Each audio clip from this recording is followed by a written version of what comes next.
প্রণাম নেবেন। আজকে আমি আপনাদের সামনে একটি খুবই গুরুত্বপূর্ণ প্রশ্ন নিয়ে এসেছি। আগামীকাল কোনো বড় একাদশী নেই, কোনো পূর্ণিমা নেই, কোনো অমাবস্যাও নেই, আবার বড় কোনো ব্রত বা পার্বণও নেই। তাহলে কি আগামীকাল দিনটা একেবারেই সাধারণ? কি আগামীকাল আধ্যাত্মিকভাবে কোনো কাজ করার নেই? আপনি কি এমনটাই ভাবেন যে ব্রত না থাকলে সেই দিন বিশেষ কিছু করার দরকার নেই?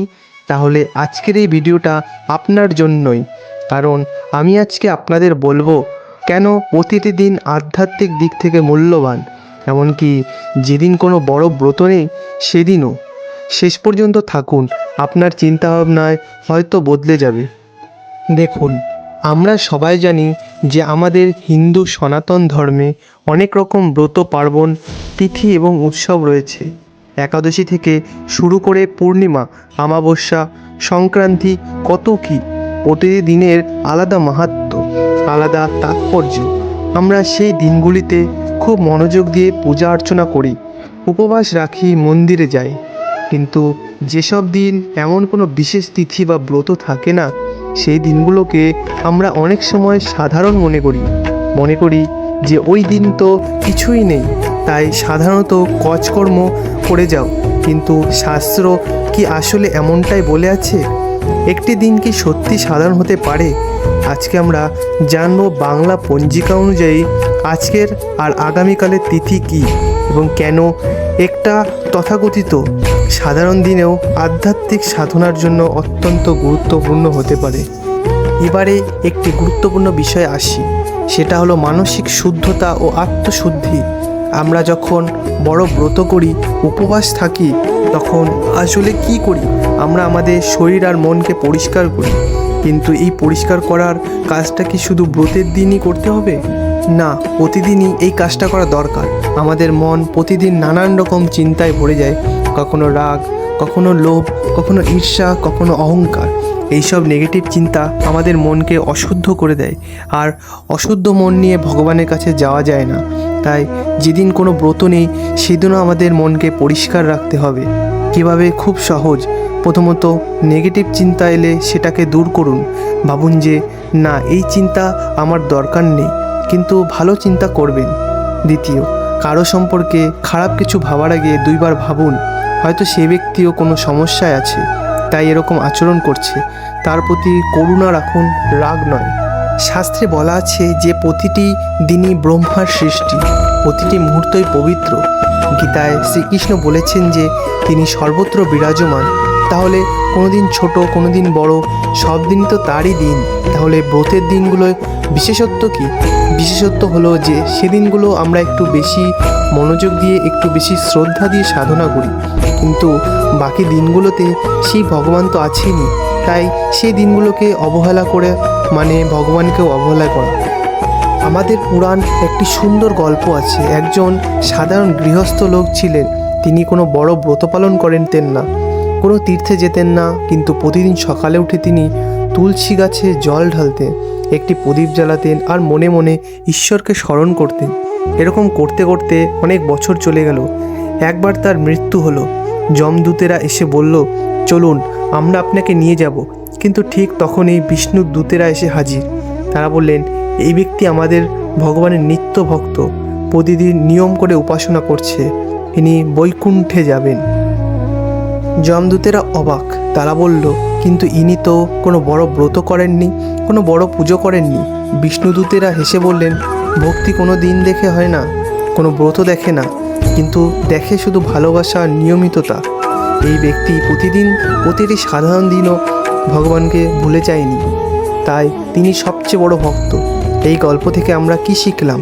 শিখলাম যে আধ্যাত্মিকতা মানে শুধু বিশেষ দিন, বিশেষ কাজ করা নয়।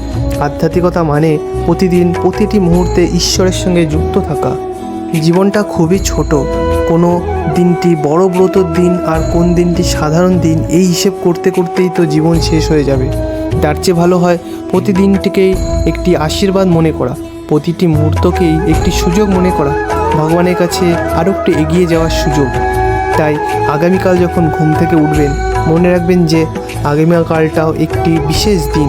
হয়তো পঞ্জিকায় বড় কোনো ব্রত লেখা নেই, কিন্তু আমাদের হৃদয়ে পঞ্জিকার প্রতিটি দিনই পবিত্র, প্রতিটি দিনই ভগবানের সঙ্গে যুক্ত হওয়ার একটি নতুন সুযোগ। এবার আসি মূল প্রশ্নে, কেন কিছু দিনে বড় কোনো ব্রত বা পার্বণ থাকে না? এর পেছনে আসলে একটি গভীর আধ্যাত্মিক কারণ রয়েছে। দেখুন, আমাদের শাস্ত্রকারেরা জানতেন যে মানুষের সাধ্য সীমিত। প্রতিদিন যদি বড় বড় ব্রত আর উপবাস রাখতে হয়, তাহলে সাধারণ মানুষ তো সেটা পারবে না। যাদের সংসার আছে, কাজকর্ম আছে, দায়িত্ব আছে, তাই শাস্ত্রে এমনভাবে ব্যবস্থা করা হয়েছে যে কিছু বিশেষ দিন বিশেষ ব্রত পালন করলেই চলবে। কিন্তু এর মানে এই নয় যে বাকি দিনগুলো অর্থহীন, বরং বলা যায় যে বাকি দিনগুলো হলো আমাদের নিজেদের মতন করে ঈশ্বরের সাধনা করার দিন। এই দিনগুলোতে কোনো কঠোর নিয়ম নেই, কোনো বাধা ধরা পদ্ধতি নেই। আপনি যেমন খুশি, যেমন সাধ্য, সেইভাবে ভগবানের কাছে যেতে পারেন।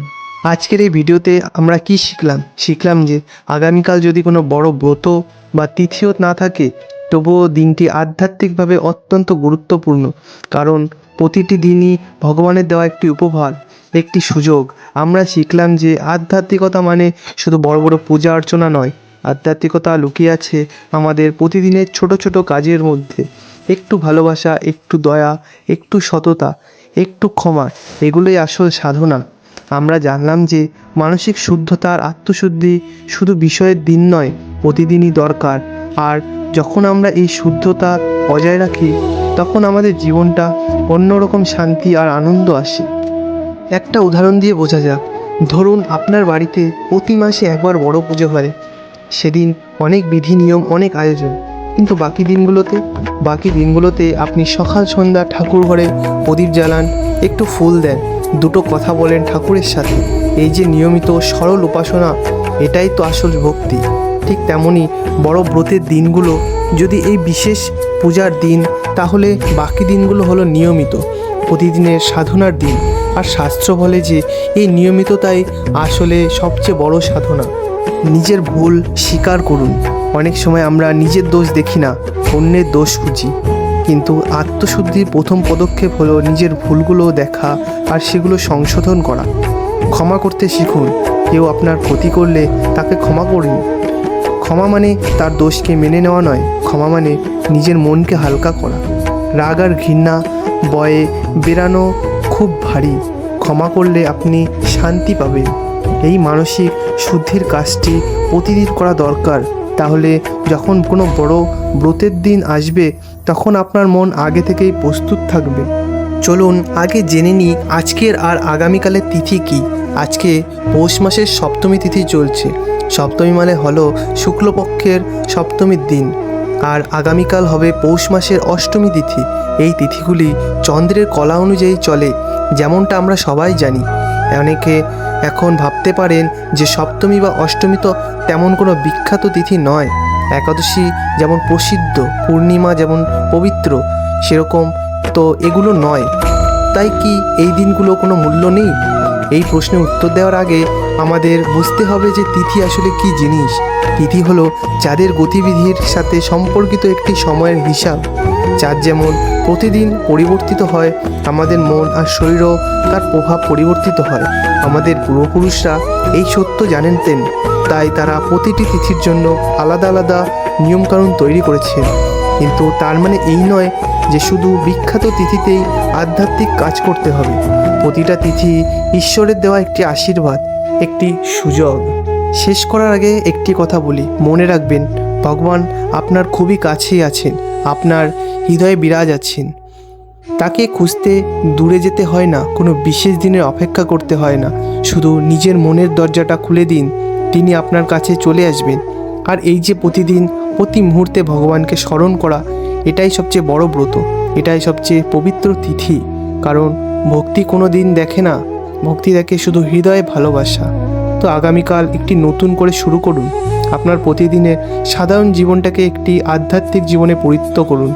দেখবেন আপনার জীবনে কতটা পরিবর্তন আসে, কতটা শান্তি আর আনন্দ আসে। আশা করছি আপনাদের এই ভিডিওটি ভালো লেগেছে।